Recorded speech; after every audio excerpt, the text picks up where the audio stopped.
जटायु जब भगवान श्री रामचंद्र जी को देखता है तो मन में कुछ धैर्य आ जाता है कि यही भगवान श्री रामचंद्र जी हैं जिनकी भार्या को रावण चुराकर लंका ले गया है और वह मेरे पंख काट डाला है अपनी तलवार से। भगवान जैसे जटायु के पास पहुंचते हैं और अपना हाथ जटायु के मस्तक पर रखते हैं तो जटायु की सभी पीड़ा दूर हो जाती है। शोभा के धाम श्री रामचंद्र जी के मुख को देखकर उसकी पीड़ा भी दूर हो गई। जटायु की हाथ तो दूर की बात थी। तब जटायु धीरज रखकर बोला, हे संसार के दुखों को दूर करने वाले श्री राम जी सुनिए। हे स्वामी, रावण ने मेरी यह दशा की है और वह दुष्ट जानकी जी को हर ले गया है। यह सुनकर रामचंद्र जी कहते हैं, कहाँ किस ओर ले गया है? हम तो जब से सीता की ही खोज कर रहे हैं और बिरह बिरह भटक रहे हैं। हे स्वामी, जटायु कहता है, हे नाथ, रावण माता सीता को दक्षिण दिशा की ओर ले गया है। आपके दर्शनार्थ से मैंने अपने प्राण रोक रखे थे। आपके दर्शन को देखने की इच्छा के कारण ही मैंने अपने प्राणों को रोक रखा है।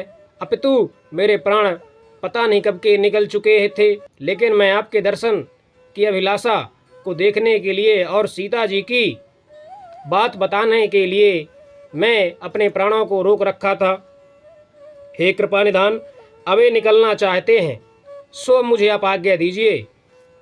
श्री राम जी ने कहा, हे तात, अपने शरीर को रखो।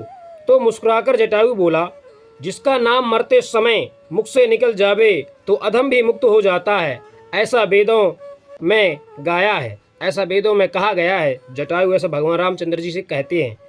ऐसे आप मेरी आंखों के सामने दर्शन देते रहें हे नाथ, अब किसके लिए इस देह को रखूंगा?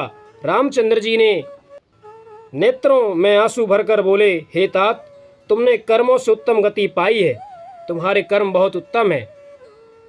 जिनके मन में पराया हित रहता है उनको संसार में कुछ दुर्लभ नहीं है, ऐसा भगवान कहते हैं। हे तात, अब शरीर को छोड़कर मेरे धाम को जाओ। मैं तुम्हें और क्या दूं, तुम तो पूर्ण काम हो। बैकुंठ में जाकर पिताजी से सीता हरण की बात कहना। रामचंद्र जी जटायु से कहते हैं कि बैकुंठ में जब आप जाना हे तात, तो आप सीता हरण की मेरे पिताजी से बात कहना। जो मैं राम हूं तो अपने कुल समेत रावण ही वहां जाकर कहेगा।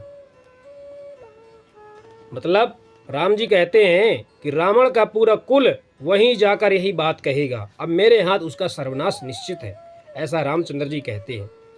जटायु ने शरीर छोड़कर भगवान का रूप धारण किया। वह बहुत से आभूषण व सुंदर पीताम्बर पहने श्याम शरीर है, विशाल 4 भुजाएं हैं और नेत्रों में जल भरकर स्तुति करने लगा।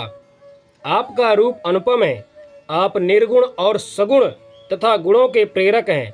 रावण की प्रबल भुजाओं का खंडन करने वाले, प्रचंड बाण धारण करने वाले, पृथ्वी के भूषण रूप मेघ के समान शरीर वाले, कमल के समान मुख और नील कमल के समान विशाल नेत्र वाले, दयालु, विशाल भुजाओं वाले और संसार के भय से छुड़ाने वाले श्री राम जी को मैं नित्य प्रणाम करता हूँ।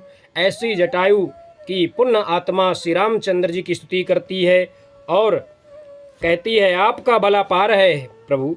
आप अनादि जन्मा 10 अगोचर, गोविंद गोचर, धुंधर, विज्ञान घन और पृथ्वी को धारण करने वाले हैं। हे अनंत, जो संत राम मंत्र का जाप करते हैं उन भक्तजनों के मन को आप प्रसन्न कर जाते हैं। इतनी सब प्रार्थना कर कर जटायु अपने परम धाम को चला गया। तब भगवान श्री रामचंद्र जी उसके मृत शरीर का अंतिम संस्कार किए। एक चीज़ बतला दें, भगवान श्री रामचंद्र जी जटायु को अपने पिता तुल्य समझते थे, इसलिए भगवान श्री रामचंद्र जी ने जटायु का अंतिम संस्कार किया। फिर जटायु के कहे अनुसार भगवान श्री रामचंद्र जी दक्षिण दिशा की ओर चले और माता सीता की खोज करने लगे। जय श्री राम।